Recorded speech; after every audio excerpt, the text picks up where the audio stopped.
Ya. Assalamualaikum warahmatullahi wabarakatuh.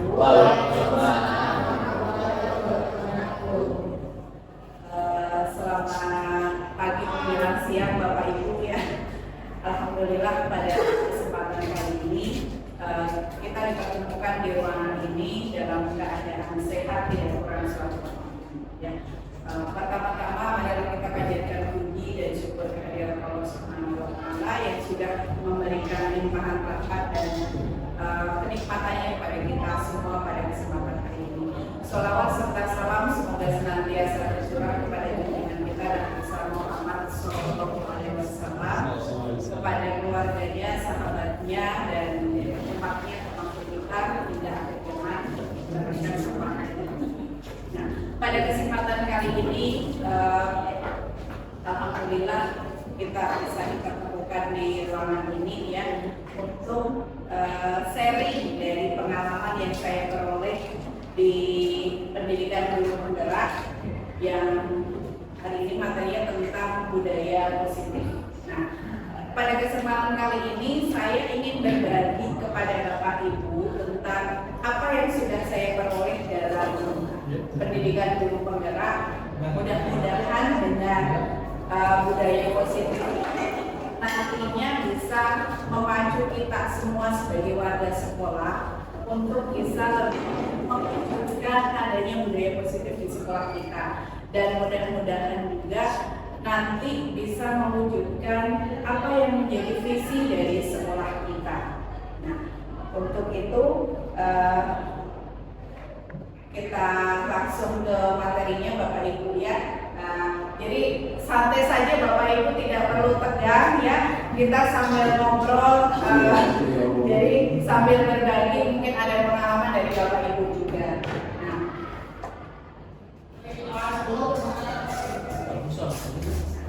sebelum saya memulai materinya, ada beberapa pertanyaan yang saya kemukakan kepada Bapak Ibu.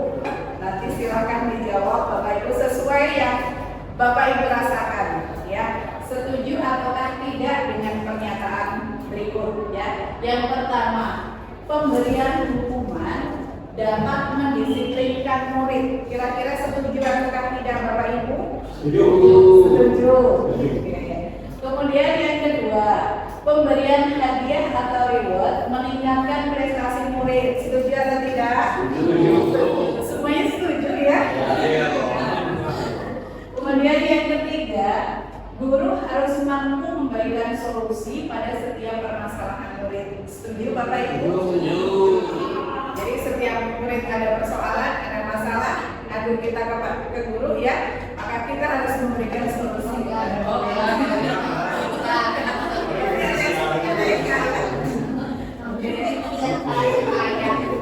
Yang keempat, guru berperan sebagai teman bagi murid. Setuju. Ada yang setuju, ada yang enggak. Oke, Bapak Murti setuju.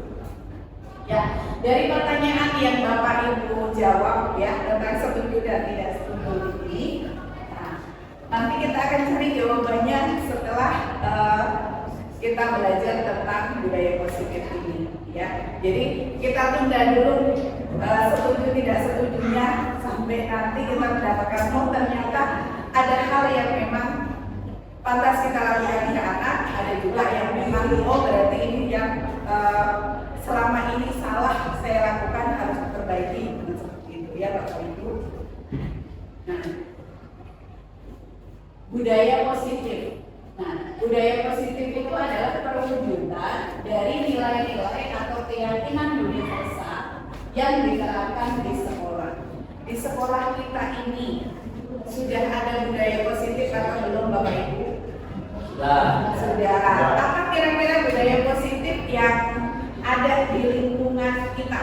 Sapa siswa, ada lagi? Baca Quran sebelum pembelajaran. Baca Quran sebelum pembelajaran, ya, kebiasaan yang setiap pagi sebelum pembelajaran kita lakukan. Ada lagi? Gerakan literasi sekolah setelah upacara bendera. Senam pada hari Jumat. Nah, senamani, ya, kemudian fungsi. Ternyata banyak sekali budaya positif yang sudah kita lakukan di sekolah kita, sudah diprogramkan oleh sekolah kita, ya. Nah, jadi nilai dan kebiasaan yang ada di sekolah kita itu adalah kebiasaan yang berpihak pada murid agar mereka dapat berkembang nantinya menjadi pribadi yang paling kritis, kemudian penuh hormat dan tanggung jawab sesuai dengan profil pelajar Pancasila. Jadi yang diharapkan ya Bapak Ibu kita sebagai pendidik di sekolah ini adalah kita bisa membentuk karakter anak didik kita supaya bisa memiliki karakter profil pelajar Pancasila. Itu nanti yang kita harapkan dari pendidikan kita di sekolah ini. Ya. Jadi bukan hanya anak kompeten terhadap bidang yang dipilih, ya, misalkan yang kimia kompeten dengan kimia, yang elektro kompeten dengan elektro, TKJ dengan TKJ-nya, RPA dengan RPR, seperti itu ya. ATPH dengan ATPH, tapi juga pembentukan karakter yang nantinya akan selalu dibawa oleh anak-anak kita untuk bisa memiliki karakter profil pelajar Pancasila. Nah,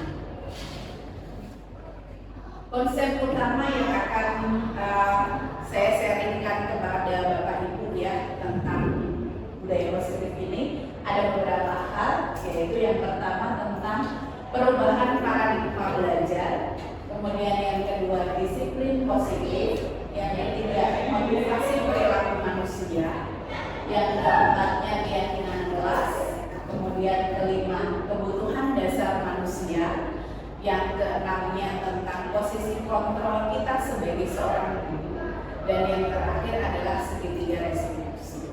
Nah, dari materi ini kira-kira yang paling menarik buat Bapak Ibu apa kira-kira?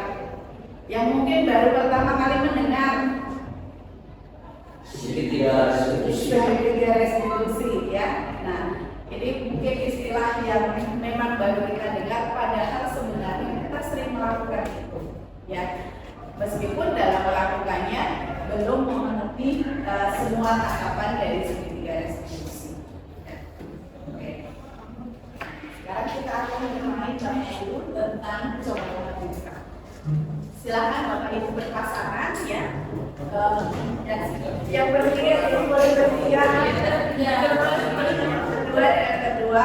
Nah, coba buka nih. Jadi Bapak Ibu dengan pasangannya silakan dibayangkan bahwa di telapak tangan Bapak Ibu itu ada sesuatu yang sangat berharga bagi Bapak Ibu ya. Mungkin uang yang berharga atau perhiasan atau apalah yang paling berharga bagi Bapak Ibu, kemudian Bapak Ibu genggam. Nah, genggam sekuat mungkin ya. Nah, kemudian teman yang sebelahnya silahkan berusaha supaya temannya yang menggandami membuka genggaman tangannya ya. Nah, jadi silahkan boleh dibujuk, boleh dirayu, boleh misalnya harus pakai segala rupa ya, silahkan.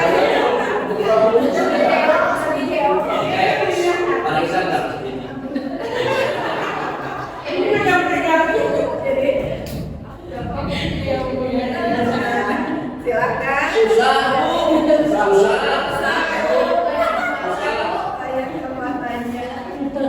Gimana ya?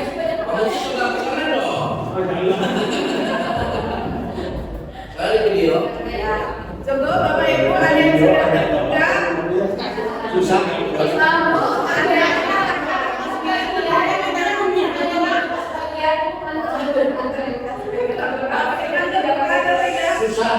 Suaranya kita mendengar. Nah, ternyata dari genggaman tangan itu ya, yang Bapak Ibu lakukan dengan membujuk supaya dibuka, dengan katakanlah menghardik ya, maaf, ternyata ada yang terbuka, ada yang tidak. Nah, kalau yang tidak mau membuka, kira-kira karena apa Pak Kuswanda tidak mau membuka? Uangnya karena berharga sekali uangnya buat Pak Kuswanda. Kemudian yang Bu Intan, kenapa terbuka Bu Intan? Ini mau bujuk lagi.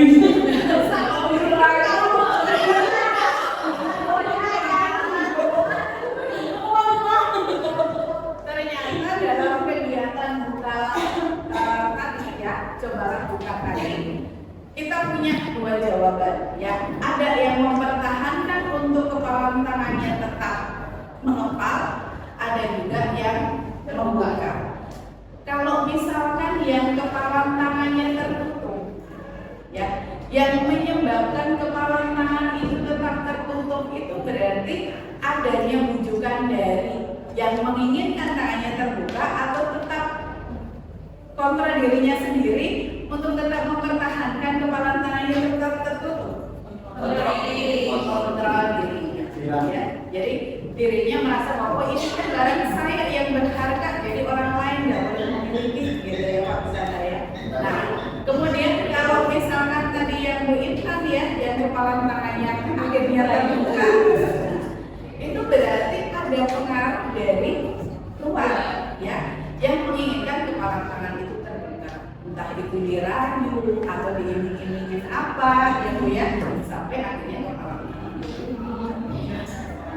Begitu juga dengan diri kita, jadi ada kontra dalam diri kita yang lebih kuat ketika kita menginginkan sesuatu yang berharga dalam diri kita, itu tetap ada pada diri kita.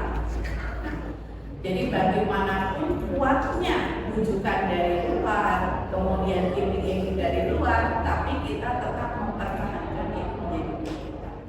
Jadi kontrol yang kita miliki. Begitu juga dengan anak didik kita. Anak didik kita juga pasti punya yang namanya kontrol diri dulu, ya. Nah, sekarang kita cerita. Jadi dalam perubahan paradigma belajar, ya.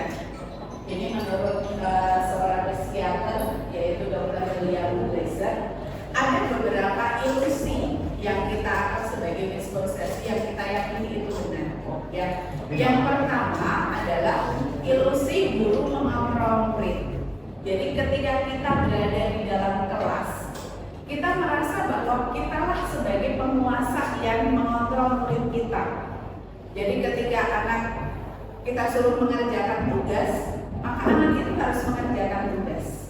Nah, padahal ya, tidak semuanya anak pasti mengerjakan tugas. Jadi ada juga anak yang meskipun kita menyuruh anak mengerjakan tugas, ternyata ada juga anak yang tidak mau mengerjakan atau mengerjakan tugasnya terlambat. Ya, di situ yang kita anggap bahwa kita sebagai kontrol bagi murid, ternyata itu hanyalah sebuah ilusi. Ya. Kemudian yang kedua, ilusi bahwa semua penguatan positif, efektif dan bermanfaat. Ya, kayak misalkan penguatan positif, kalau kita kasih penghargaan ke murid atau kita memberikan sesuatu nilai plus misalkan ke murid, nah apakah itu akan efektif bahwa murid itu akan selalu seperti itu? Dalam artian istilahnya rajin mengerjakan tugasnya, bagaimana gitu kan? Kan tidak selalu seperti itu ya Bapak Ibu ya. Jadi ada kalanya anak itu juga ada bosannya, ya. Ada kalanya anak itu menolak untuk melakukan. Kemudian yang ketiga, ilusi bahwa kritik dan merasa bersalah itu dapat menguatkan karakter. Jadi ketika kita mengkritik sesuatu pada murid, ya, misalkan murid katakanlah rambutnya gondrong, kemudian kita kritik, ya, tidak akan selamanya anak yang kita kritik pada saat itu begitu dicukur, nanti juga akan itu lagi, gitu kan? Jadi pasti itu akan ada. Makanya kita menganggap bahwa adalah menurut Dr. William Glasser itu adalah sebuah ilusi. Jadi sesuatu yang mungkin menjadi miskonsepsi bagi kita bahwa apa yang kita lakukan itu adalah benar. Dan menurut ini ada hal yang memang harus diperbaiki. Yang keempatnya, ilusi bahwa orang dewasa memiliki hak untuk memaksa. Seperti contoh tadi ya, kita sebagai guru berarti posisi kita lebih dewasa dibandingkan murid kita. Kita ternyata tidak punya hak untuk memaksa anak itu mengikuti semua perintah.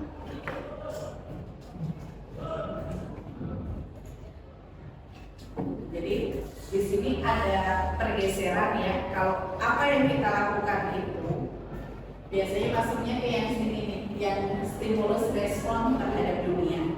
Jadi selama ini kita banyak melakukan yang ini. Nah, sekarang kita akan mencoba untuk melakukan yang sesuai dengan kehidupan bahwa realitasnya bahwa kebutuhan kita itu sama. Kita selalu mengibaratkan murid. Jadi pada saat kita mengajar, kita menganggap bahwa apa yang kita lakukan itu sama untuk semua murid. Kita memberikan tugas yang sama kepada murid, memberikan penilaian yang sama kepada murid, seperti itu yang kita lakukan. Karena saya juga merasa bahwa yang saya lakukan juga seperti itu, gitu kan. Nah, padahal seharusnya bahwa kebutuhan kita itu adalah berbeda. Jadi murid-murid kita itu punya kebutuhan berbeda. Ya. Kemudian yang kedua, semua orang melihat hal yang sama. Jadi karena tadi kita menganggap bahwa yang dibutuhkan bersama, ya kita melihatnya apapun metode yang kita lakukan dalam pembelajaran ya kita samakan, gitu kan. Nah, setiap orang itu memiliki gambaran yang berbeda. Yang ketiga, kita mencoba mengubah orang agar pandangan sama dengan kita. Jadi ketika kita punya mengajarkan anak tentang sesuatu, ya kita inginnya anak itu sama pandangannya dengan kita dalam hal belajar. Bu Sri, Bu Bapak punten, boleh bergeser ke arah sini? Nggak keambil 10 orang, sedikit.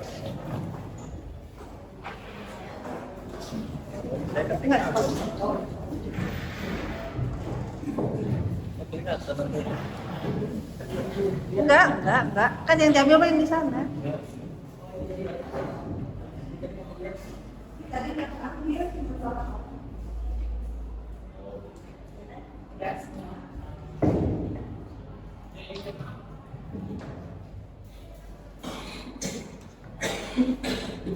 saya lanjutkan Bapak Ibu ya. Yang berikutnya,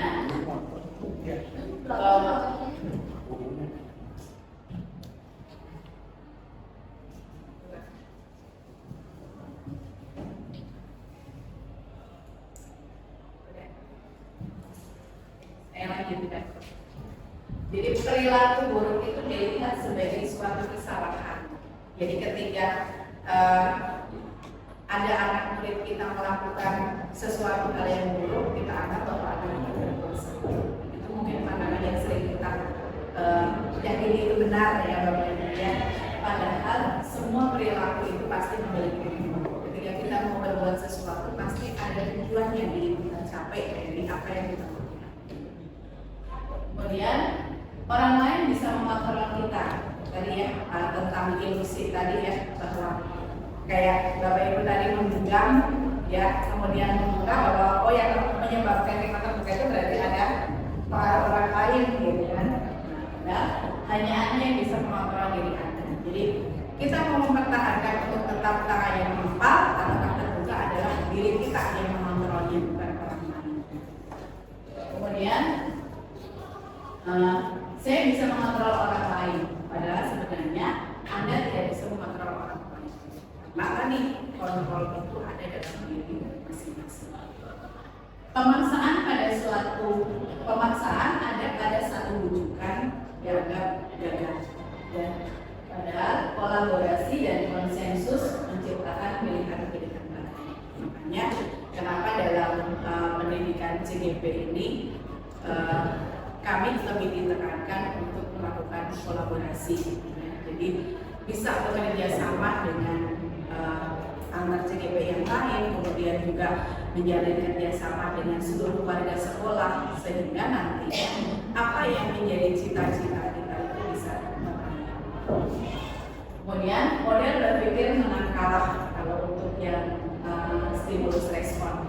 Jadi ketika seorang anak didik kita berbuat salah, kemudian kita menghukum, kita merasa menang karena anak itu menuruti hukuman itu. Ya, kita menganggap anak itu salah. Padahal seharusnya model berpikirnya menjadi menang-menang. Maksudnya menang-menang itu ya anaknya tidak menjadi down, kitanya juga merasa puas bahwa apa yang kita inginkan dari anak itu bisa berpikir menang. Dan kita lanjutkan Bapak Ibu tentang apa makna dari disiplin. Nah, kalau boleh bertanya kepada Bapak Ibu, apa sih arti disiplin menurut Bapak Ibu yang selama ini kita yakini bahwa itulah disiplin? Tepat waktu, menempatkan sesuatu pada tempatnya, ibu-ibu mengikuti aturan yang berlaku. Ada lagi taat aturan, ya itu yang kita yakini, yang kita tahu ya bahwa disiplin itu biasanya kaitannya dengan peraturan. Jadi ketika anak taat dengan aturan, maka kita akan bahwa anak itu sudah disiplin. Nah, sekarang kita lihat apa sebenarnya arti dari disiplin. Kata disiplin itu diambil dari bahasa Latin, yaitu disiplina, yang artinya adalah belajar. Jadi disiplin itu artinya adalah belajar. Jadi makna dari belajar itu sendiri berkonotasi dengan disiplin diri yang dilakukan oleh murid-murid Sokrates maupun Plato. Ya, Sokrates itu seorang ahli sejarah yang filsafat, kemudian tidak masuk dalam ahli matematika. Nah, disiplin diri itu akan membuat orang bisa menggali potensinya menuju sebuah tujuan, yaitu apa yang dia hargai. Jadi dengan kesadaran diri itu tadi, ya diharapkan seseorang itu bisa meraih apa yang menjadi tujuan hidupnya. Jadi apa hal yang paling menonjol dalam dirinya bisa dimanfaatkan untuk mencapai tujuannya. Namun dalam budaya kita, ya, bahwa makna disiplin itu telah berubah. Nah, itu yang kita yakini sampai saat ini ya Bapak Ibu ya, yang kita anggap bahwa pendapat kita tentang disiplin itu benar ya, bahwa berubah menjadi sesuatu yang dilakukan seseorang pada orang lain untuk mendapatkan kepatuhan.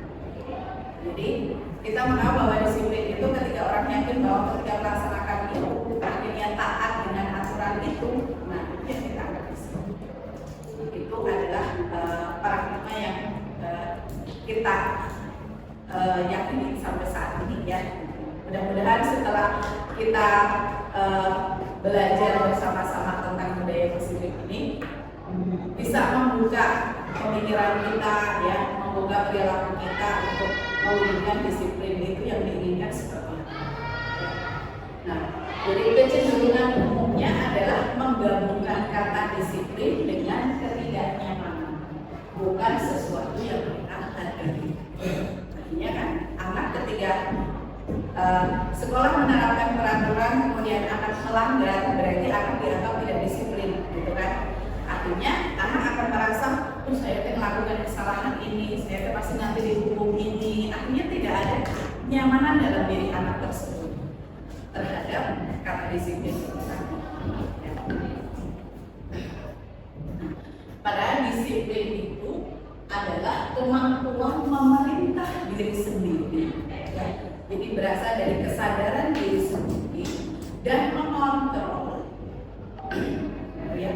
Jadi disiplin itu adalah kemampuan memerintah diri sendiri dalam mengontrol atau menguasai diri untuk memilih tindakan yang dapat mengacu pada nilai-nilai yang kita hargai dengan penuh tanggung jawab tanpa ada perintah dari orang lain. Jadi disiplin itu adalah sesuatu yang memang muncul dalam diri kita, ya. Akhirnya mendorong kita melakukan sesuatu sesuai dengan potensi yang kita miliki, sehingga kita akan bertanggung jawab terhadap apa yang kita yakini benar tanpa harus adanya perintah dari kita. Jadi nilai-nilai yang kita hargai itu apa?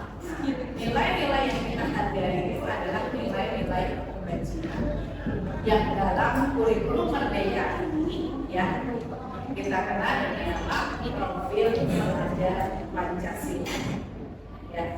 Jadi disiplin itu adalah kesadaran dalam diri anak didik kita untuk bisa mengaplikasikan nilai-nilai kebajikan yang ada dalam profil pelajar Pancasila. Nah, ada 6 elemen profil pelajar Pancasila. Mudah-mudahan Bapak Ibu hafal ya, kita semua menghafal apa itu profil pelajar Pancasila. Ya, yang pertama adalah beriman bertakwa kepada Tuhan yang Maha Esa dan berakhlak mulia. Nah, itu yang kita harapkan hadir dalam diri anak didik kita. Ya, jadi kita bisa mewujudkan anak didik kita yang bisa beriman, bertakwa, dan juga berakhlak mulia. Makanya tadi di sekolah kita ada budaya positif, membiasakan setiap pagi dengan membaca Asmaul Husna, ya, kemudian membaca surat Al-Quran, kemudian juga sholat berjamaah, ya. Nah, itu akhirnya yang tujuannya adalah mewujudkan karakter ini. Kemudian yang kedua, berkebinekaan global. Jadi berkebinekaan global itu kan kaitannya bahwa anak didik kita itu berasal dari daerah yang berbeda-beda, punya ciri khas kebudayaan masing-masing. Tapi kita menghargai, anak didik kita saling menghargai perbedaan dari keberagaman budaya yang ada di dunia. Ya. Sehingga kita juga mewadahi ya dalam kegiatan P5 ya, yang bertema kearifan lokal, bahwa anak-anak bisa menampilkan apa yang menjadi keragaman dari budaya masing-masing. Ya. Kemudian bergotong royong, ya, bergotong royong itu kalau kita ya dalam belajar itu dalam bentuk diskusi, ya, kemudian mengerjakan proyek bersama-sama gitu. Kemudian kreatif, kita juga menginginkan anak-anak kita menjadi anak-anak yang kreatif, ya. Kemudian bernalar kritis. Bernalar kritis itu kita harapkan dalam pembelajaran itu anak juga akhirnya bisa berpikir, ya, bisa memanfaatkan pemikirannya untuk bisa mengerjakan soal atau bisa melahirkan hal baru kayak gitu ya dari pembelajaran yang dilakukan. Kemudian mandiri. Nah, mandiri ini juga karakter yang kita inginkan lahir dari anak didik kita. Sehingga pada saat anak didik kita nanti lulus, ya, anak didik kita tidak lagi tergantung kepada orang lain, tapi dengan kompetensi yang dimiliki, ya, akhirnya bisa menunjukkan bahwa ini kemandirian yang akhirnya bisa menghasilkan sesuatu buat dirinya sendiri. Ini tujuan dari disiplin tadi ya Bapak Ibu. Jadi kita ingin bahwa anak-anak kita bisa mewujudkan profil pelajar Pancasila. Kemudian kita ke motivasi perilaku manusia. Nah, di sini ada 3 alasan manusia melakukan sesuatu, ya. Kira-kira Bapak Ibu, ya, yang pernah Bapak Ibu lakukan, kira-kira yang mana motivasinya? Apakah yang pertama yaitu untuk menghindari ketidaknyamanan atau hukuman, atau untuk mendapatkan imbalan atau penghargaan, pengen dapat reward misalkan, atau memang untuk menjadi orang yang diinginkan atau sesuai yang keinginan kita, bisa menghargai diri kita sendiri, ya. Yang mana kira-kira yang pernah Bapak Ibu lakukan? Semuanya pernah. Iya, Ya. Kan kita kaitannya dengan imov ya pagi-pagi. Oke, kenapa sih datangnya pagi-pagi? Oh, karena imov biar nanti nggak ada absensi merahnya. Nah, kemudian itu kan berarti kaitannya dengan imbalan ya. Jadi biar imovnya yang merah. Nah, jadi dari ketiga motivasi ini ya itu dikelompokkan menjadi ada yang namanya motivasi intrinsik dan ada motivasi ekstrinsik. Kalau motivasi intrinsik berarti memang itu berasal dari diri kita yang punya kontrol untuk mewujudkan. Ya, ketika kita datang ke kelas tepat waktu karena kita punya motivasi intrinsik, maka tidak akan punya pandangan atau tidak akan punya pemikiran dalam diri kita dia kelihatan rajin sama kepala sekolah itu nggak ada ya, karena itu sudah menjadi tanggung jawab kita. Kita menghargai bahwa posisi kita sebagai guru, kita punya tugas seperti ini, bagaimana kita melaksanakan sesuai dengan tanggung jawab kita. Kita menghargai posisi kita, bukan kita menghargai bahwa oh inilah tugas kita. Dan kita harapkan bahwa kita semua yang hadir di sini dan anak-anak didik kita juga punya motivasi intrinsik dari dalam diri. Ya, bukan karena ingin dihukum, bukan karena untuk menghindari hukuman, bukan karena mendapatkan imbalan. Itu yang kita lakukan.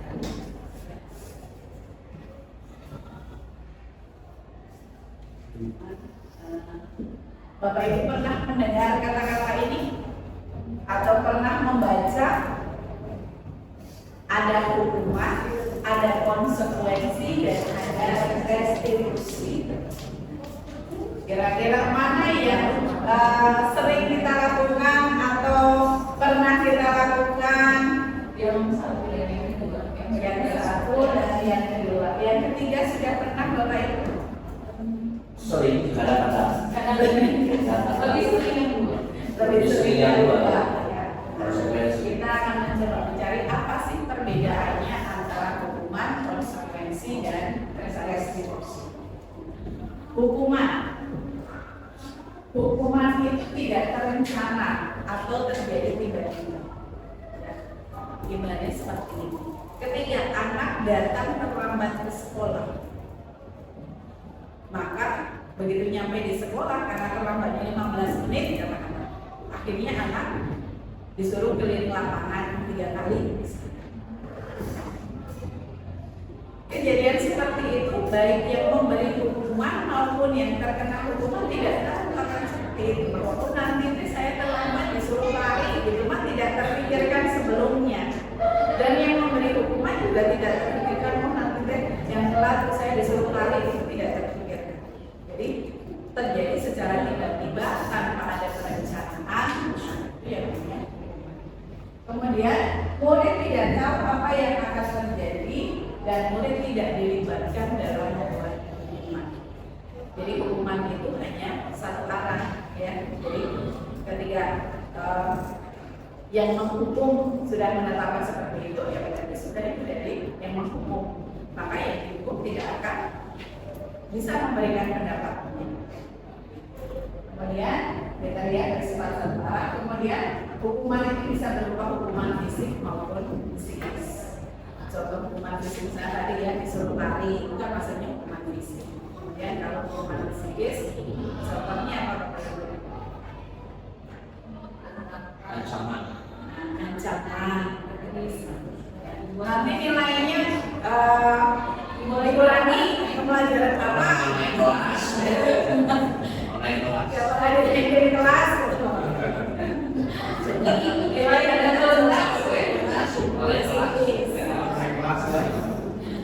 itu adalah ciri-ciri dari hukuman. Ya.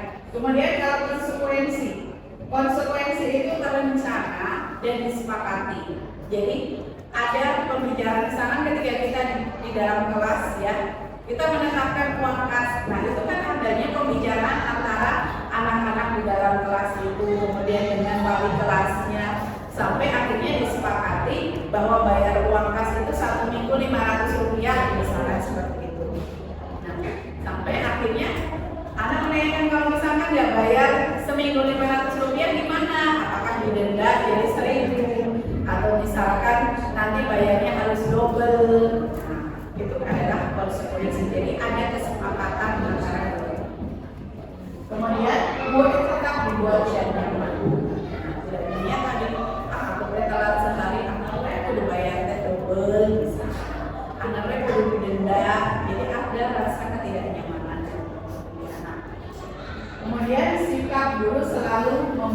seorang murid.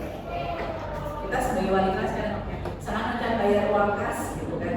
Jadi kita belikan sampai ya meskipun kita niatnya mengingatkan, tapi itu akhirnya bisa menimbulkan ketidaknyamanan. Kalau alisan itu tidak nyaman. Alisan yang nyawa isinya harus ya. Sekarang untuk restitusi.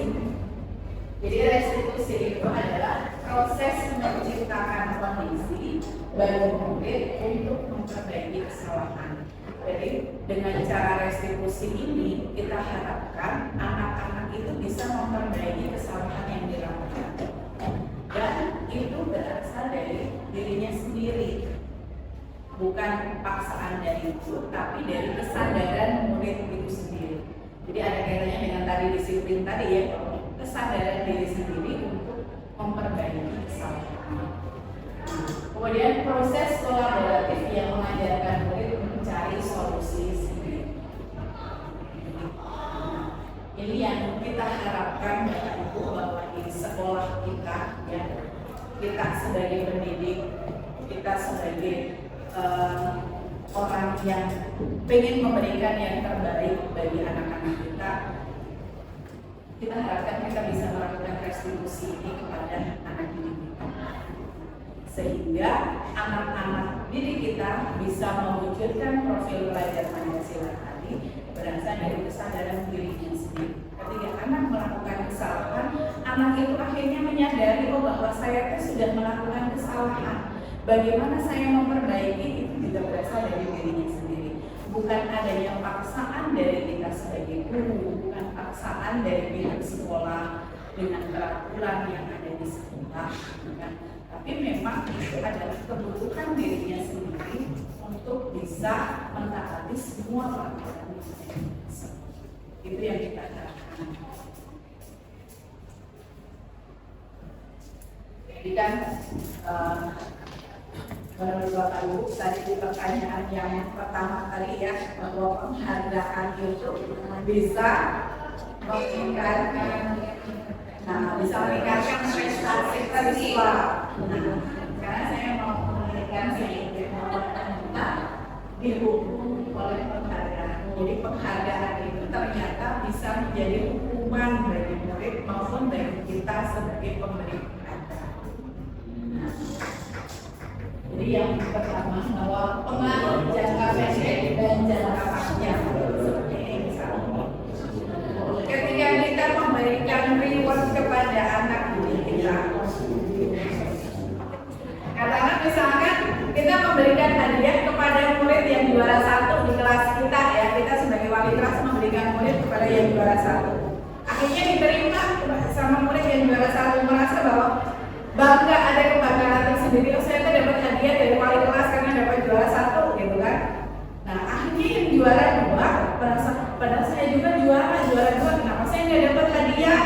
Nah jadi muncul rasa iri dari temannya. Sama lagi keras mengalah, muncul konflik baru. Nah akan muncul konflik baru. Kemudian pada saat itu dikasih, kita kasihnya mungkin pada saat memang kita ada rezeki ya Bapak Ibu, kita memberikan penghargaan itu kepada murid. Tapi pada saat suatu saat kita berada pada kondisi yang memang tidak ada rezekinya untuk itu gitu ya. Akhirnya aku dengar, kenapa tunggu saya kan juara 1, kenapa saya nggak dikasih hadiah gitu kan? Nah akhirnya dalam efek jangka panjang itu akan terus ya. Jadi anak itu akan selalu mengharapkan bahwa saya harus dihargai dengan barang yang diberikan oleh Bapak Ibu guru. Ya, akhirnya ketika Bapak Ibu guru katakan misalkan Bapak Ibu guru honor, misalkan ya maaf honornya telat harusnya kasih hadiah ke murid gitu kan. Tapi ternyata akhirnya enggak gitu kan. Akhirnya anak-anak jadi kenapa yang saya nggak dikasih, kenapa ini, akhirnya kan muncul sesuatu yang baru yang akhirnya akan berdampak. Kemudian penghargaan tidak efektif tadi. Ketika kita memberikan sesuatu kepada murid, ternyata itu tidak menyelesaikan masalah, muncul masalah baru. Ketika yang juara 1 kita beri hadiah, maka yang juara 2 pasti juga akan muncul, juara 3 juga akan muncul. Itu tidak efektif. Yang ketiga, penghargaan merusak hubungan. Jadi ketiga tadi kita katakanlah punya peraturan ya, misalkan punya hukuman bahwa anak yang terlambat harus suruh lari, misalkan pada saat terlambat dihukum, tapi ketika gurunya mengatakan besok kalau nggak terlambat ibu dikasih permen, misalkan kayak gitu ya, akhirnya kan hukuman yang tadinya sudah diterapkan menjadi tidak berpengaruh. Banyak penghargaan itu bisa merusak. Kemudian penghargaan juga bisa mengurangi kualitas. Ya, karena anak tadi ingin mendapatkan penghargaan, ya, akhirnya anak-anak yang karena sesuatu hal yang biasanya posisinya naik, biasanya dapat juara 1, karena suatu hal akhirnya dapat juara 2, nggak dapat hukuman, nggak dapat penghargaan, ya, akhirnya merasa bahwa buat apa tuh, akhirnya itu yang dapat cuma yang juara 1, yang juara 2 nggak dapat, dan itu bisa menurunkan kualitas. Kemudian penghargaan juga bisa mematikan kreativitas. Ya, jadi dengan adanya penghargaan itu kan artinya anak merasa bahwa ketika melakukan sesuatu itu pengen mendapatkan penghargaan. Jadi apa potensi yang ada dalam diri anak yang harusnya ditampilkan, harusnya diciptakan, bukan artinya menjadi tidak berpengaruh. Jadi kreativitas yang harusnya muncul dalam diri anak menjadi tidak berpengaruh. Makanya penghargaan itu bisa menjadi hukuman bagi anak maupun bagi kita sebenarnya. Lanjut ke keyakinan kelas. Mengapa keyakinan kelas bukan peraturan kelas? Apa kira-kira bedanya Bapak Ibu keyakinan dengan peraturan? Kalau peraturan ada negatif, kalau negatif. Kalau peraturan ada kalimat negatif. Contohnya apa Pak kalimat negatif? Misalkan jangan hadir terlambat. Jangan hadir terlambat. Kemudian kalau keyakinan Datang tepat waktu. datang tepat waktu. Berarti ada kalimat negatifnya nggak? Kalau keyakinan enggak ya. Tidak ada kalimat negatifnya. Itu salah satunya bedanya antara peraturan dengan keyakinan. Kalau peraturan itu berasal dari satu orang yang misalkan guru memberikan aturan di kelas, kalau keyakinan itu adanya kesepakatan antara guru dengan murid. Terus bagaimana kita membentuk keyakinan kelas? Ya, saya harapkan Bapak Ibu juga bisa membuat keyakinan kelas di dalam kelasnya masing-masing ya. Karena saya merasakan sendiri, saya sudah mencoba membuat keyakinan kelas dengan murid-murid saya di kelas. Jadi saya merasakan sendiri dampaknya bahwa dengan keyakinan kelas itu kita bisa mengembalikan anak ketika anak berbuat sesuatu yang melanggar keyakinan kelas, anak dikembalikan lagi. Ini keyakinannya apa? Akhirnya, oh iya Bu, ini maaf ya saya salah. Jadi akhirnya anak sendiri yang merasa melanggar keyakinan itu adalah dirinya sendiri dan akhirnya dia mau berubah. Itu dampak yang saya rasakan ketika saya keyakinan kelas pada saat belajar. Nah, nanti Bapak Ibu juga bisa mempraktekannya ya, membuat keyakinan kelas bersama-sama dengan murid dalam pembelajaran, apa yang disepakati dalam pembelajaran Bapak Ibu, sehingga anak-anak bisa melaksanakan keyakinan kelas. Jadi keyakinan kelas itu bersifat abstrak, kemudian berupa pernyataan yang universal, jadi pernyataan yang umum, kemudian dibuat dalam pernyataan positif. Kayak tadi yang Pak Firman berikan contoh ya, kalau peraturan itu jangan datang terlambat. Jadi ada kalimat larangan seperti itu peraturan. Tapi kalau keyakinan kelas datang tepat waktu. Jadi dalam bentuk kalimat positif. Kemudian sesuai dengan kondisi kelas dan sekolah sehingga mudah diterapkan. Jadi keyakinan kelas itu di masing-masing kelas pasti akan berbeda, tidak sama. Kelas yang A dengan kelas B pasti punya karakteristik siswa yang berbeda, sehingga peraturan yang dibuat pun juga berbeda. Ya, meskipun ada yang sama, tapi kita tidak bisa menyamakan bahwa semuanya itu sama. Kemudian yang kelima, bahwa semua warga kelas dilibatkan dalam membuat keyakinan kelas. Tadi dalam membuat keyakinan kelas itu antara anak dengan guru, jadi semuanya sama-sama mengemukakan idenya, sehingga nanti kita kelompokkan ide mana yang sama. Nah, kemudian kita ubah ide-ide yang sama itu menjadi kalimat positif yang diimplementasikan. Ini salah satunya kegiatan yang saya lakukan. Jadi anak-anak menuliskan ide-idenya dalam worksheet, kemudian saya suruh nempel di papan tulis, ya. Kemudian saya kelompokkan, nah akhirnya disepakati. Jadi itulah yang akhirnya menjadi kesepakatan kelas pada saat mengajar. Kita lanjutkan ke kebutuhan dasar manusia. Bahwa kebutuhan dasar manusia itu adalah sesuatu yang kita lakukan untuk mendapatkan apa yang kita inginkan. Seluruh tindakan yang kita lakukan memiliki tujuan tertentu, dan semua usaha terbaik yang kita lakukan adalah dalam rangka untuk memenuhi kebutuhan dasar tersebut untuk bisa terpenuhi. Ya.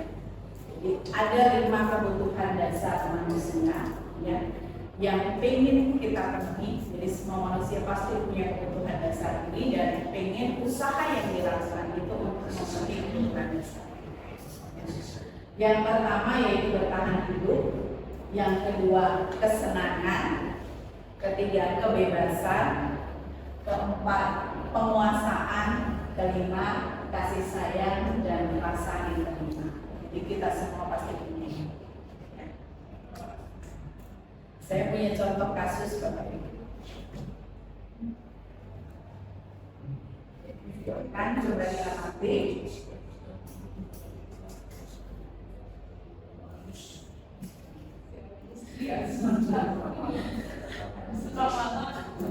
Jadi harusnya suka makan makanan berminyak.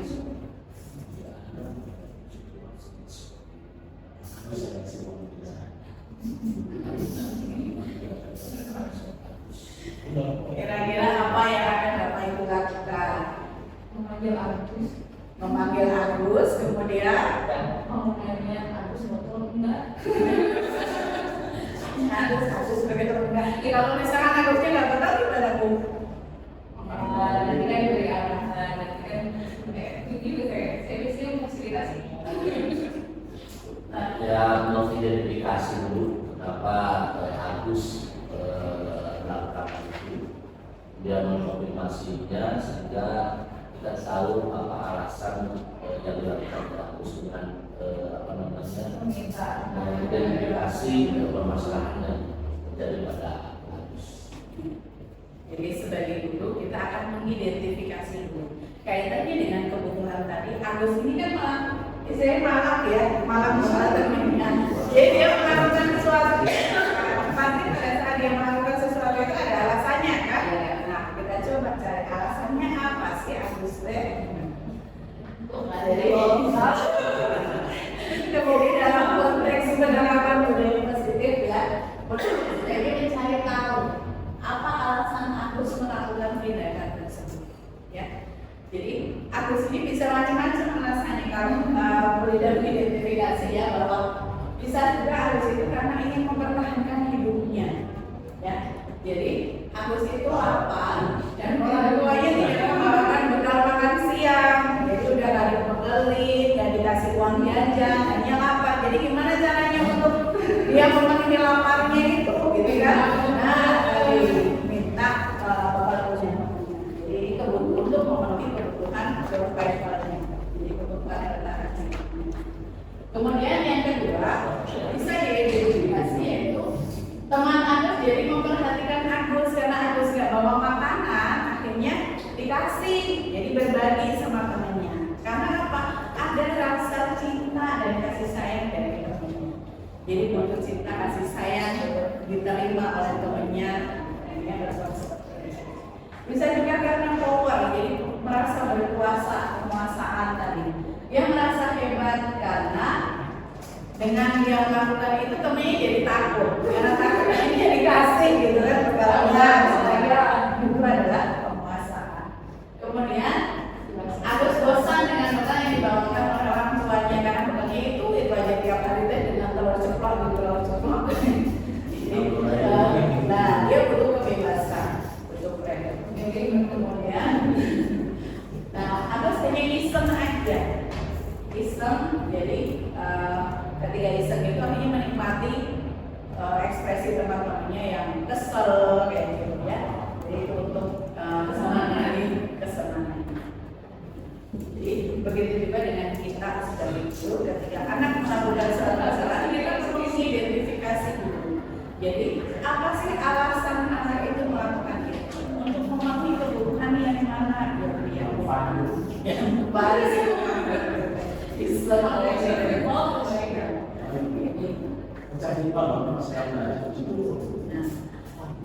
jadi ada pasti kita dalam pembelajaran itu pasti menemui anak-anak yang seperti itu ya. Sebenarnya untuk memenuhi apa dalam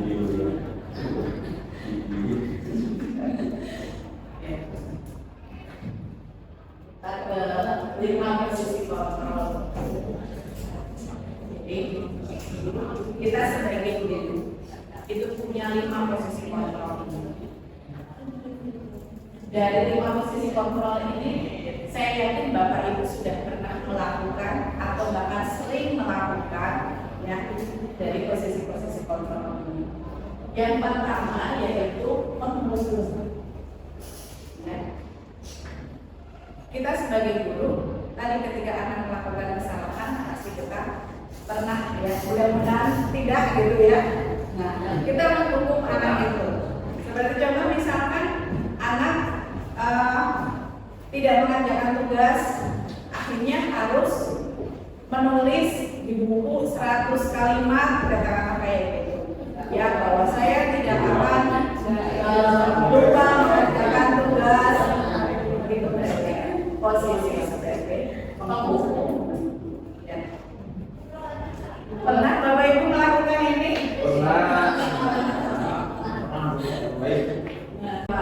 Membuat merasa bersalah.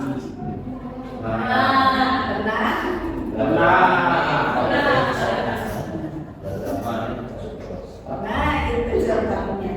Ya, contohnya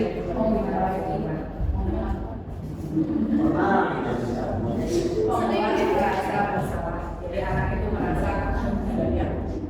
Kemudian yang ketiga menjadi teman. Seringkah Bapak Ibu? Sering. Jadi posisi kontrol sebagai yang keempat yaitu pemantau. Jadi ini anaknya ngapain sih tiap hari telat,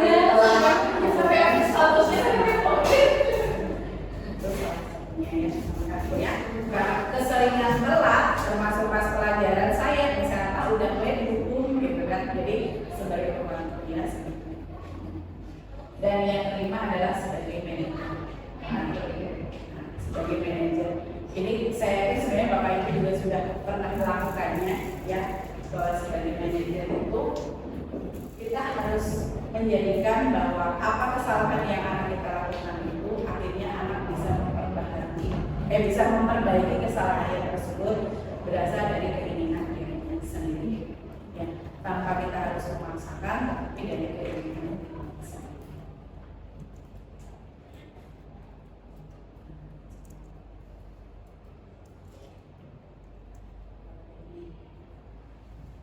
Kira-kira di posisi kontrol apakah?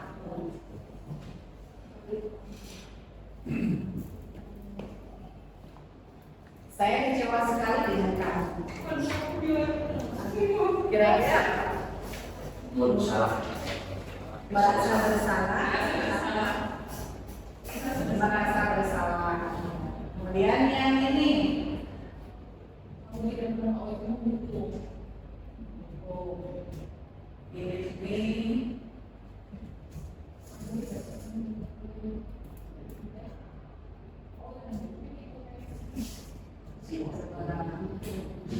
Kayak gitu Bapak Ibu.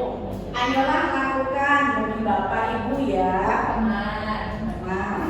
Terus, apa rencanamu menyelesaikan masalah ini? Manajer. Ini.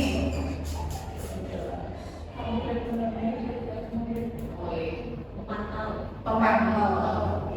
Ya. Jadi dari kata-kata ini pun kita bisa mengidentifikasi ya posisi kita seperti apa. Dan kata-kata ini kadang tanpa sadar kita ucapkan gitu kan, bahwa berarti kita berada pada posisi kontrol sebagai jadi kita harus pertahankan Bapak Ibu bahwa posisi kontrol kita sebagai seorang guru adalah sebagai posisi manajer. Ya.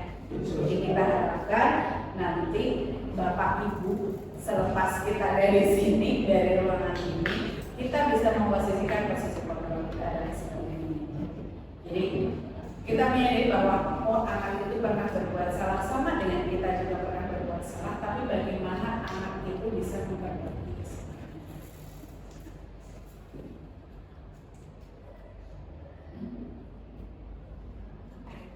Terima kasih. Ada satu lagi. Nah ini sini dulu. Nah, jadi yang tadi kata Bapak Ibu menarik ya, karena kita baru pertama mendengar, gitu ya, baru pertama mengenal. Ada yang namanya segitiga restitusi. Nah, apa itu segitiga restitusi? Jadi segitiga restitusi itu adalah penyelesaian dari suatu permasalahan yang terdiri dari 3 tahapan. Yang pertama yaitu menstabilkan identitas, yang kedua validasi tindakan yang salah, dan yang ketiga adalah menanyakan keyakinan. Ini yang kita harapkan kita bisa lakukan terhadap anak didik kita ketika kita menghadapi permasalahan yang ada dalam pembelajaran. Ya. Jadi segitiga restitusi itu adalah proses dialog yang dijalankan oleh guru agar dapat menghasilkan murid yang mandiri dan bertanggung jawab terhadap kesalahan yang dilakukan. Jadi bisa memperbaiki kesalahan. Tahapan yang pertama yaitu menstabilkan identitas. Jadi menstabilkan identitas itu berdasarkan prinsip membuat kesalahan adalah bagian dari proses pembelajaran. Jadi bahwa kesalahan yang dilakukan itu merupakan salah satu proses anak itu belajar. Dalam menstabilkan identitas ini, kita bisa mengungkapkan kata-kata seperti ini, ya. Nah, berbuat salah itu wajar. Ya. Kemudian tidak ada manusia yang sempurna. Ibu atau bapak juga pernah melakukan itu. Jadi kita juga merasa bahwa ketika kita menghadapi anak yang punya masalah, ya, katakanlah saya ketika anak itu di jam terakhir, ya, posisinya duduk di paling belakang, jamnya sudah siang, pelajaran matematika, anaknya tidur. Sampai dibangunin temennya aja nggak bangun. Nah, pas begitu selesai pembelajaran, saya panggil anaknya, saya tanya, kenapa tidur? Kemudian saya coba kembalikan bahwa kira-kira salah atau tidak, baik atau tidak. Anaknya tidak baik, Bu. Kemudian ibu bapak tidak akan mencari siapa yang salah, tapi ibu bapak ingin mencari solusi dari permasalahan ini. Kamu juga berhak pada seperti itu. Jadi saya kembalikan juga ke anaknya bahwa kamu ngantuk, ibu bapak ngantuk, gitu kan? Di situ teh. Jadi anak yang tadinya mungkin merasa dipanggil gitu, anak itu saya panggil, teman-temannya udah bilang, udah kamu dihukum sama Bu Sri, gitu kan. Jadi saya coba duduk sama, enggak, ini memang ngobrol gitu kan. Nah, jadi saya ngobrol gitu. Pas begitu keluar kamu ada nggak dihukum. Ini beberapa kalimat yang mungkin bisa kita lakukan pada saat kita menstabilkan emosi anak pada saat anak. Katakan misalkan anaknya berantem, kemudian kita panggil gitu kan, kita nggak langsung marahin anak itu, tapi kita coba stabilkan emosinya, ya. Kita coba posisikan bahwa anak itu memang merasa bersalah karena dia memang melakukan kesalahan. Itu namanya stabilkan emosi. Kemudian yang berikutnya adalah validasi tindakan yang salah. Jadi berdasarkan prinsip setiap perilaku berupaya memenuhi satu kebutuhan tertentu. Jadi ketika melakukan sesuatu itu kan untuk memenuhi kebutuhannya. Jadi berdasarkan prinsip itu maka muncullah validasi tindakan yang salah. Jadi kita tanya apa alasannya, kenapa anak itu melakukan itu. Ini anak cerita, Bu biasanya juga tidurnya jam 8 udah tidur. Tapi karena malam teh harus bantuin mama nyetakin kue, akhirnya teh jam 11 baru tidur. Ini kan muncul ceritanya, alasan dia kenapa bisa. Ya. Kamu pasti punya alasan mengapa melakukan hal itu. Kemudian padahal kamu bisa melakukan yang lebih buruk dari itu. Ya. Kamu patut bangga karena telah melindungi sesuatu yang lebih kuat.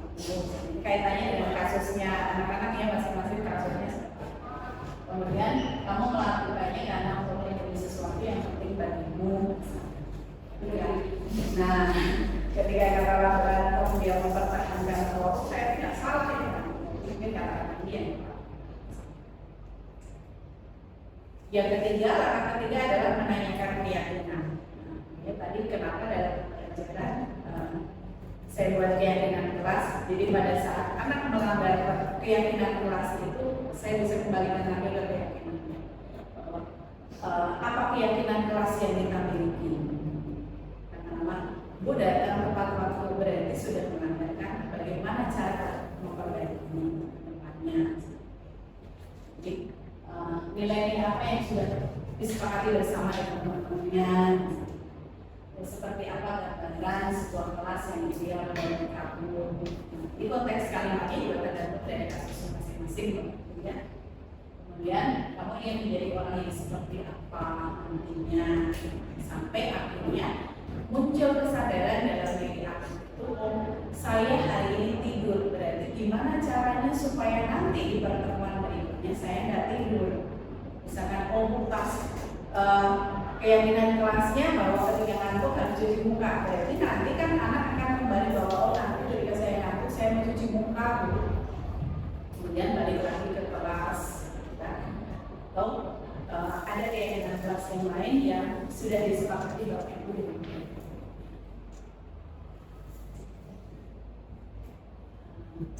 Mungkin itu saja yang bisa saya sharing kepada Bapak Ibu, ya. Mudah-mudahan bisa memberikan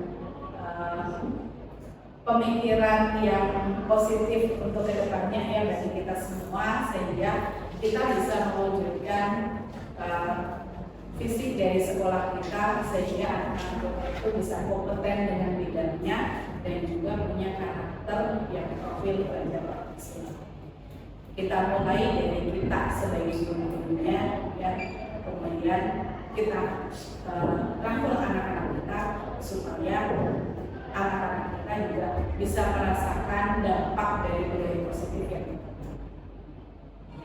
Terima kasih Bapak Ibu yang sudah berkenan hadir di sini berbagi pengalaman dan berbagi informasi dengan saya di kesempatan kali ini. Mohon maaf jika ada kekurangan, ya. Mudah-mudahan kita ke depannya lebih bersemangat lagi untuk meningkatkan budaya positif yang ada di sekolah. Ya. Saya tutup pertemuan kita kali ini, Bapak Ibu. Terima kasih sekali lagi. Wassalamualaikum warahmatullahi wabarakatuh.